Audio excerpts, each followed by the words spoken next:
Welcome to NycosRPG. I'm Jonathan Albin, and this is Tabletop Toolbox. We are going to be going over today the framework for building fantasy.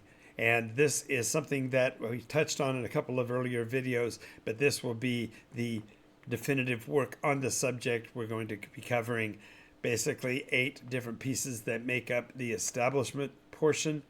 Then we're going to be going over each of the pieces in that establishment so that you as a game master can build out the story that you want to tell in a fashion that allows for the logical progression from piece 1 to piece 2 to piece 3, so to speak, in your adventure.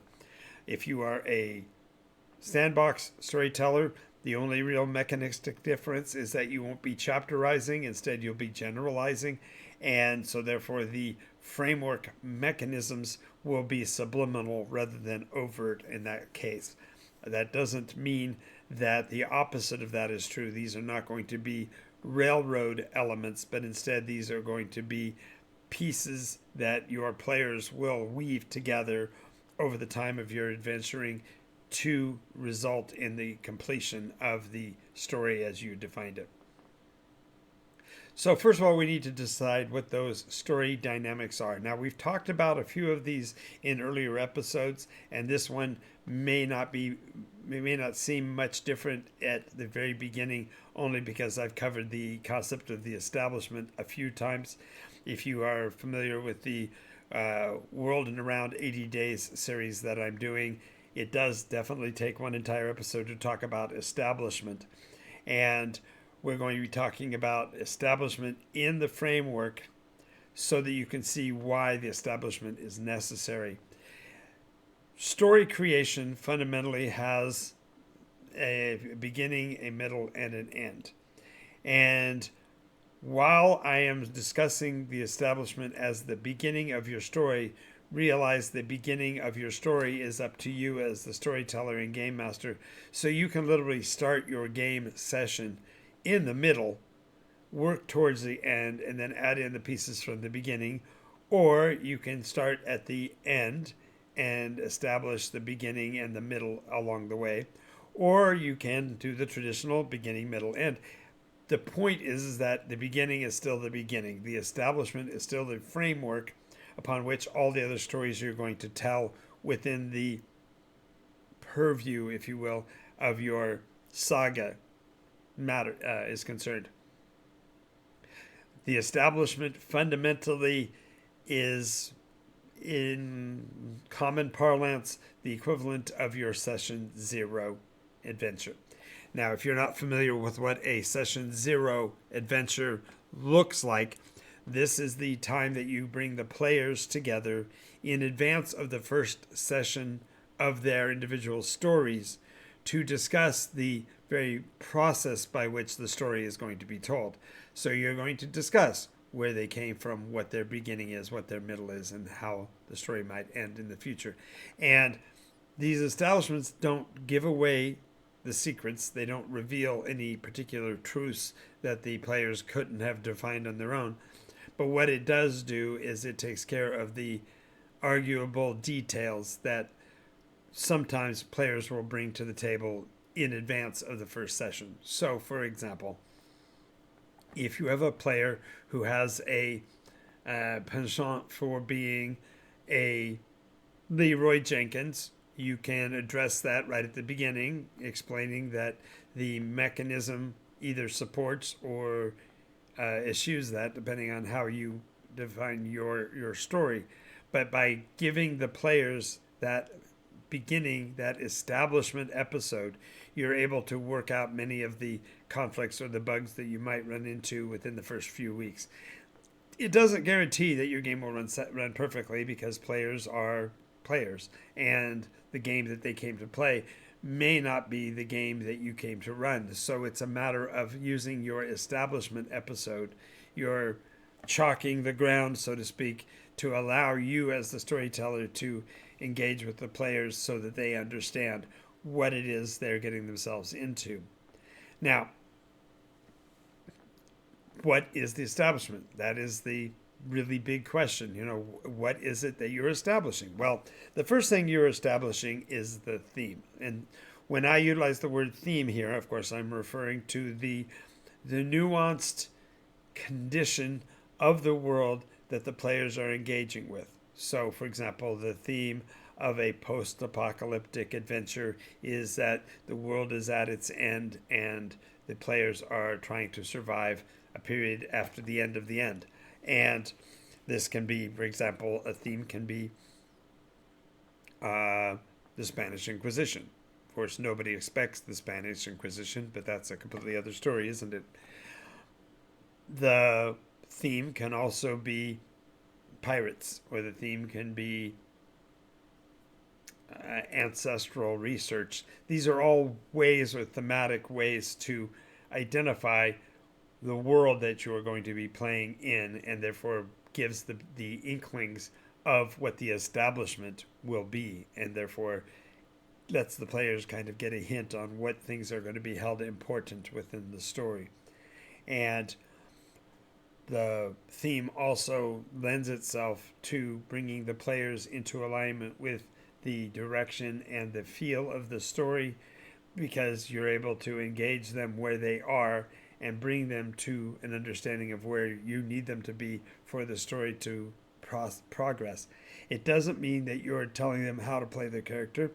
It doesn't mean that you're, pardon me, counteracting what they bring to the game, but you're simply stating or establishing the personality, if you will, of the story as a player at the table. In other words, you are bringing to their understanding what the game itself is going to be in terms of where you are going to want to take them. Now, once you've established the theme, of course, you can and usually want to, at least some level, reveal somewhat of the plot. And that doesn't mean you're going to tell them how the adventure is going to run. It doesn't mean you're necessarily going to tell them who the villains are. But you are going to be describing whether it's a travelogue style of a game or whether it is a chronological linear story, or whether it's a time travel dynamic. By giving them something of the plot, you afford them the opportunity to kind of pick the direction they want to take and how strongly or weakly they wish to engage with your concept or your thought. Role-playing really comes down to what the players do with the story you provide them. It doesn't come down to whether you get your wish when it comes to the story or whether they get their wish as players. It's somewhere in between. And so by establishing at least some of the dynamics of the plot as part of the establishment, you give them a kind of a feel for the boundaries that you anticipate the story to be. Now, if you're careful and you're wise, you'll listen to what the players are bringing to the table with the personas they have intended. If you allow for them to do the backstories, then you figure out what their backgrounds will be and figure out how to connect those to the story. And this is the part that of the establishment process that perhaps is the strongest, and that is the idea of the hook. What is it you're telling? What part of the story is it that you are investing in that drives the players to want to be a part of the adventure? This is the hook. This is the meaty pieces that they go, oh, I definitely want to find out more about that particular situation. Or this is the place where my persona matches exactly with what you have agenda-wise, and so let me find out how that's going to work together. It doesn't mean you have to reveal all the hooks. You certainly want to keep some of them back for the ongoing game, because you definitely will need to be able to reestablish and reconnect the links as you go, because players inevitably drift away from what you intended or drift away from where they thought they were going in favor of new shiny things. So you just realize that you need to also provide them with an idea of their options. And again, this is in the session 0 early days of your campaign, so that you're giving them the possibility of the way they want to play their character. And then, of course, the process of the game will establish itself as the outcome of the story, leading eventually to a conclusion. And if you're doing it cleverly, the link from that story to the next. Now, if you're designing this as a one-shot, the conclusion doesn't have to be so much of a link as it has to be completed. In the case of a series, you want to definitely link the series elements together so that they make a coherent sense for the players to follow. And then, of course, if you're doing a saga, that link only simply has to be to whatever the next step in your mega story is.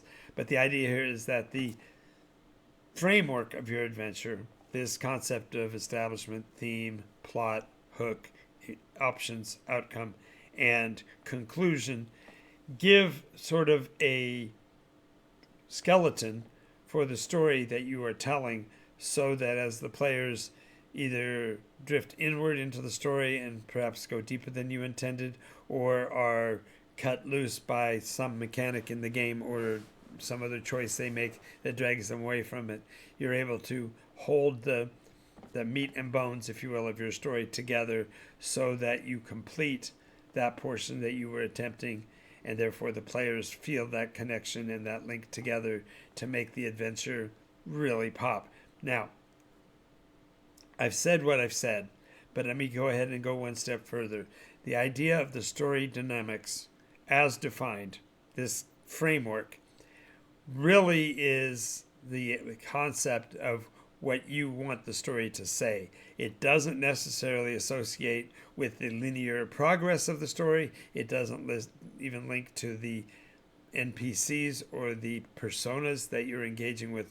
What it does do is it provides a skeleton for the adventure to develop its own life, its own approach, its own purpose. And all of these lead to the dynamic of the story as a PC, story as character, which ties directly to the CIS we've spoken about before. So if you want to watch more information about that, the CIS video will be here. There, CIS. It's a community identity sheet, CIS.